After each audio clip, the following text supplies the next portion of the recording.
Bueno, estamos en línea con Federico Pastrana, es economista, director de CP Consultora. Vamos a hablar un poco de cómo está la situación económica. Es un tema que vamos tratando programa a programa porque la verdad es algo que nos interesa a todos. Federico, ¿cómo estás? Matías Ortega te saluda. Hola Matías, ¿cómo estás? Muy bien, buenas noches, gracias por atendernos. Bueno, vemos que en la Argentina hay como dos situaciones bastante distintas según quien lo mire, ¿no? La versión del gobierno, que ve una economía que está funcionando, que crece, pero cuando se la desagrega a eso se ve sectores que crecen mucho y sectores que no, y después está también la realidad de los trabajadores donde no parece que esos beneficios que ve el gobierno le estén llegando al bolsillo. Decime vos cómo ves la marcha de la economía. Bueno, a ver, yo creo que el programa económico está en una fase complicada. Yo creo que el gobierno lo sabe, a pesar de que, bueno, como todo gobierno, trata de mostrar una realidad que es mejor de lo que sucede, ¿sí? Sobre todo en momentos malos. Básicamente el esquema económico empezó a entrar en problemas a mitad del año pasado, en donde la aceleración de la inflación básicamente lo que hizo fue mellar las posibilidades que tiene esta economía de mostrar crecimiento económico, es decir, que la actividad económica levante y ni hablar de los ingresos. Básicamente el esquema económico, cuando hay mayor inflación, termina tarde o temprano mellando dos ingresos fundamentales de la economía que hacen a los salarios, tanto los salarios de convenio, que están relacionados con las paritarias, como los salarios informales y al mismo tiempo las jubilaciones, ¿sí? Hoy estamos en una economía en donde las jubilaciones caen hace 9 meses, en donde los salarios caen desde hace 5 meses, que tienen contracciones de 3% en términos reales en esos 5 meses, y eso está mostrando una realidad que es un poco lo que empieza a aparecer con más claridad en las encuestas, en donde el gobierno empieza a tener problemas en términos de mostrar resultados positivos, ¿sí? La economía está realmente en un momento complicado. Ahí decías los salarios y la situación del empleo, que también hay una caída de los trabajos registrados y un crecimiento de los informales, y también según quien lo mide, algunos dicen, bueno, hay más trabajo igual, hay más gente trabajando, y otros dicen que no. ¿Cómo ves vos esa situación? Sí, a ver, yo creo que hay un dato que es ineludible, que es que el desempleo subió. Sí, ya cuando el desempleo sube en una economía que ya empezaba a mostrar problemas, ya la cosa es más complicada, ¿sí? Y de hecho ayer empezaron a aparecer imágenes que nos hacen acordar a finales de los 90, en donde el régimen de la convertibilidad empezó a mostrar su faceta más recesiva, que es el ajuste por cantidades. Básicamente en Argentina, creo yo, en los últimos 10, 15 años, estamos acostumbrados a que las crisis son crisis devaluatorias e inflacionarias, en donde hay ajustes intensos, muy fuertes. Obviamente el ajuste más fuerte que vivimos en los últimos años fue ese ajuste de la salida de 2023, inicio de 2024, pero que después, claro, tiene ciertas recuperaciones en forma de U, en forma de B corta. Uno puede llamarlo de distintas formas, pero esos ajustes son ajustes con recuperaciones. Hoy estamos en otro tipo de crisis. Es una crisis que tal vez no es tan intensa, que es más lenta, que no muestra recuperaciones. Y la crisis en el mercado de trabajo tal vez es lo que más claramente muestra eso, ¿sí? Yo te estoy comentando, mira, estamos en un momento de la economía en donde las jubilaciones, que son más de 6 millones de personas, están teniendo caídas de ingresos continuas en los últimos 9 meses. Cuando hablamos del mercado de trabajo, el empleo cae hace más de 6 meses continuamente en términos generalizados. Si nosotros agarramos a la industria solamente, cae más de hace un año, ininterrumpidamente. Lo que estamos hablando es que hay una crisis generalizada del empleo registrado, ¿sí? Que básicamente es el empleo formal, es el empleo relacionado con esa actividad económica que decimos que si vos lo mirás con algunos indicadores te da que sube un poco, pero cuando te metes un poco adentro ves estancamiento o una reestructuración muy fuerte, es decir, sectores en donde se está contrayendo muy fuerte, en un mercado de trabajo que en el último dato ya muestra un aumento del desempleo y que tiene un cambio de composición, en donde el empleo formal está cayendo ininterrumpidamente con datos muy preocupantes, y en donde lo único que crece es el cuentapropismo, es decir, la gente que trabaja por su cuenta, o que por lo menos en la encuesta responde, yo trabajo por mi cuenta, y que cuando vos desgranás eso, en los informes de informalidad aparece con claridad que lo que crece es el cuentapropismo informal y no el cuentapropismo formal. Básicamente lo que está pasando es que la gente trata de encontrar refugio de algún esquema, sea vendiendo cosas, trabajando en la calle o en algún esquema de plataformas, y que ese movimiento pareciera que a fines de 2025 ya empezó a agotarse, y que sin lugar a dudas eso está relacionado con un problema de ingresos. Básicamente una persona que deja de trabajar en un empleo formal y contrata y consigue un trabajo por su cuenta o en relación de dependencia en negro y cobra entre 40 y 50% menos de lo que cobraba antes. Básicamente es una faceta más de por qué la situación económica es tan difícil. ¿Cuánto se banca una economía con multiempleo y con empleo de menor calidad? Porque ¿cuánta gente puede estar haciendo delivery o manejando autos de aplicaciones? Esto es lo que vos estás viendo. Claro, o sea, en realidad la respuesta de cuánto se banca, básicamente lo que estamos empezando a ver que no se banca, sino que cada vez más gente queriendo trabajar de lo mismo. Y, ¿sí? O sea, vos querés más, hay más gente vendiendo, pero los que compran son los mismos. Si los que compran son los mismos, lo que pasa en cualquier economía de ese estilo es que baja el precio. Es decir, está bajando la cantidad de plata que consigue esa gente por ese segundo empleo. Entonces, bueno, básicamente lo que suele pasar cuando pasa eso es que buscan otro trabajo. Y por eso también aumenta la tasa de desempleo.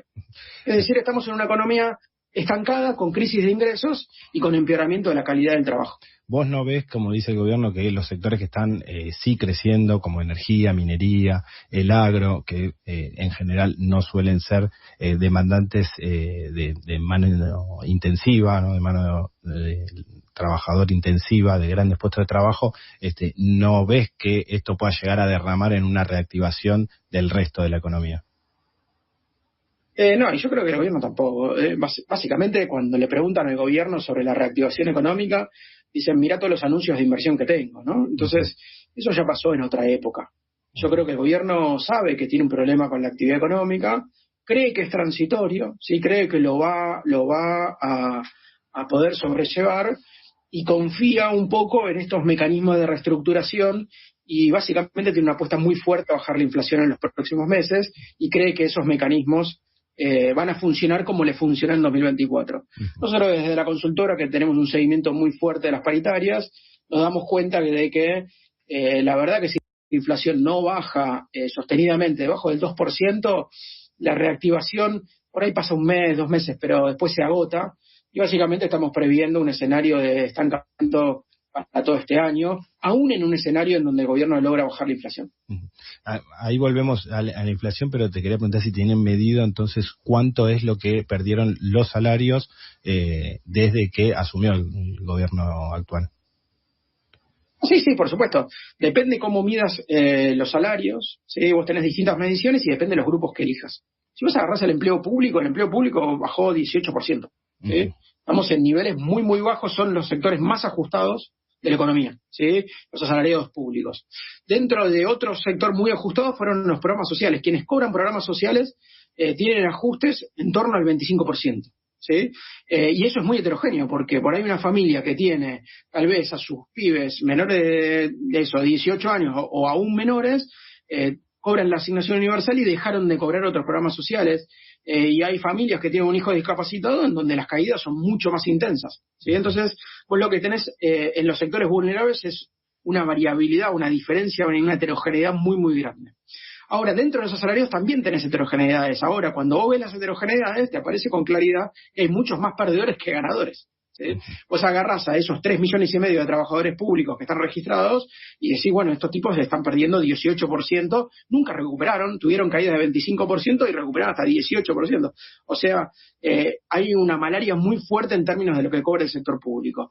Dentro del sector privado tenés mucha heterogeneidad y tenés algunos sectores que lograron recuperar los niveles anteriores. ¿Sí? Pero después tenés sectores que bajaron el 12%. En el promedio, hoy los indicadores básicamente están hablando entre una caída entre 3 y 5% respecto a fines de 2023, en donde tenés una caída muy, muy grande al comienzo, una recuperación bastante intensa en el 2024 y un estancamiento con caída en los últimos meses de 2025. Es lo que se hablaba del fenómeno de trabajadores pobres. Claro, a ver, básicamente cuando estábamos hablando de los trabajadores pobres, eran menos pobres de lo que son ahora. Ujú. Por eso está pasando lo que está pasando y por eso los indicadores no te terminan de reflejar. Porque lo que está pasando es que si a un grupo le cae 18% y a otro grupo está más o menos igual, el promedio es poco representativo. Y lo que le está pasando a esos trabajadores pobres es que o están iguales de pobres de antes, en el mejor de los casos, y después hay otros que están mucho, mucho más pobres. Por eso es que hay pluriempleo y por eso es que aumenta tanto el cuentapropismo. El cuentapropismo es, bueno, fíjate cómo te la rebuscás. Hacés la que podés, no te contrata nadie. Andá vos y fíjate si podés conseguir algo y trabajás por tu cuenta, de lo que puedas. ¿Sí? Yo creo que eso es un poco el fenómeno que está detrás de esta crisis de ingresos, ¿no? Que llamamos nosotros. Es decir, los que mejor están son los que están igual que antes, con lo cual hay algo del programa económico, esa desinflación y los efectos de, che, bajamos la inflación, que con el paso del tiempo, bueno, están siendo cada vez más palpables en términos de los costos reales de esa estabilización que propone el gobierno, ¿no? El gobierno hablaba de ir camino a ser Alemania, Irlanda, bueno, Estados Unidos también. De Irlanda, Estados Unidos, ahora vamos a Perú. Vamos, bueno, ahí va la pregunta. O sea, ¿este tipo de modelo económico es compatible con ese objetivo? ¿Hacia dónde va en realidad? No, a ver, me parece que hay una... A mí no me gusta mucho, me parece que por ahí puede confundir la comparación con otros países, ¿sí? En general. A mí me da la impresión de que siempre hay que tratar de buscar momentos parecidos a los que vivimos nosotros, ¿sí? A pesar de que hay diferencias. Yo creo que el gobierno efectivamente llevó adelante un ajuste fiscal muy, muy fuerte y una estabilización que quedó trunca, ¿sí? Es decir, que el gobierno logró bajar la inflación, pero que quedó trunca en términos de que en los últimos meses vimos claramente una aceleración de la inflación y cómo eso hace trinar el esquema económico. Entonces, vos tenés cosas como novedosas y decís, uy, mirá, hicieron un ajuste fiscal y bajó la inflación. Pero al mismo tiempo decís, bueno, pero escúchame, pero la situación social y de distribución del ingreso que te deja esa estabilización, la verdad que cuando uno lo ve en el tiempo decís, che, esta economía no crece, esta economía está frenada en parte por ese ajuste fiscal y por el ancla salarial que ponen, es decir, porque impulsan las paritarias para abajo, sí, che, pero esta sociedad y esta economía que dejan, si no repunta rápido, y cada vez la gente pierde más la expectativa de que va a mejorar, y cada vez dicen, che, acá, la verdad que, ¿para qué me sacrifico? Antes, para estar igual que el mes pasado, no, yo quiero mejorar. Si en el medio de eso aparecen deslegitimaciones en términos políticos, en términos de qué se percibe del sacrificio que hace el gobierno o los integrantes del gobierno respecto al sacrificio personal, la cosa se empieza a complicar. A mí me da la sensación de que el tipo de crisis que estamos viviendo hoy se parece bastante más al 99, a lo que Argentina vivió en el año 99, que es el inicio de la crisis de la convertibilidad, que a otros momentos en donde hubo más inflación y crisis por la inflación. Uh-huh. Básicamente, hay un ajuste de cantidades que es, che, mira, el empleo no es que no sube, sino que va bajando de a poco. Che, no es que los ingresos bajan de golpe, no suben y van bajando de a poco. Es una crisis que se va notando por la acumulación y no permite salida.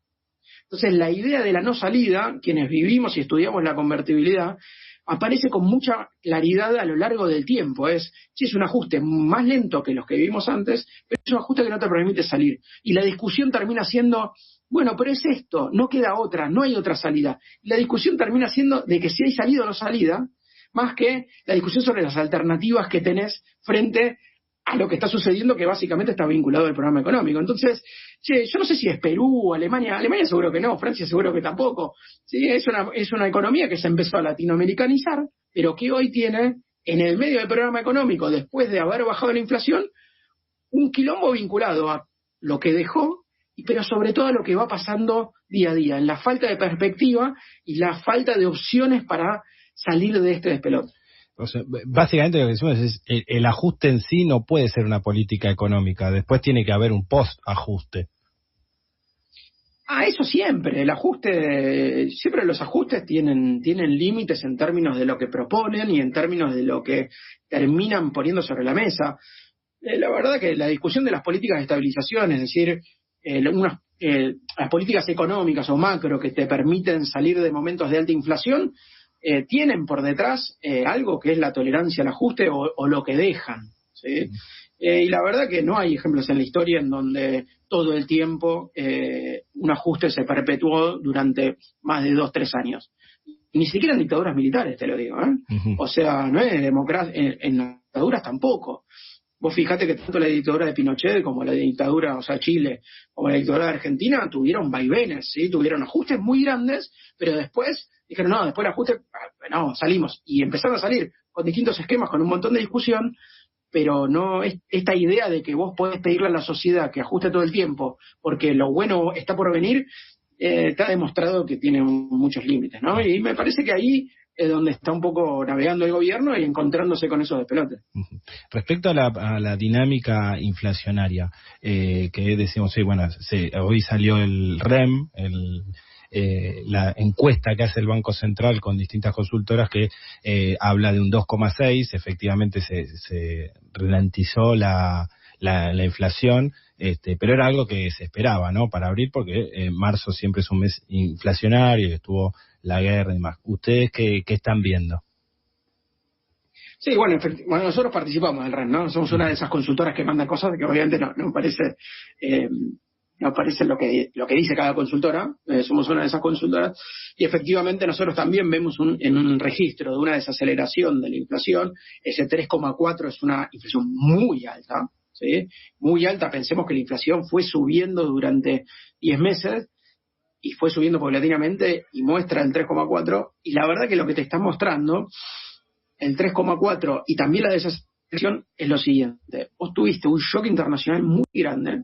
Nosotros creemos que en términos de análisis y de discusión económica, por momentos pareciera que no pasó. No sé si a ustedes les pasa lo mismo, pero es como que la discusión económica es como que si siguiera de lo que viene de antes, y es cierto que hay algo de que sigue de lo de antes. Vos tuviste un shock de términos de intercambio, es decir, de las cosas que vos exportás, que fue muy grande y que te impacta tanto por alimentos como por el lado del petróleo, obviamente, y la energía.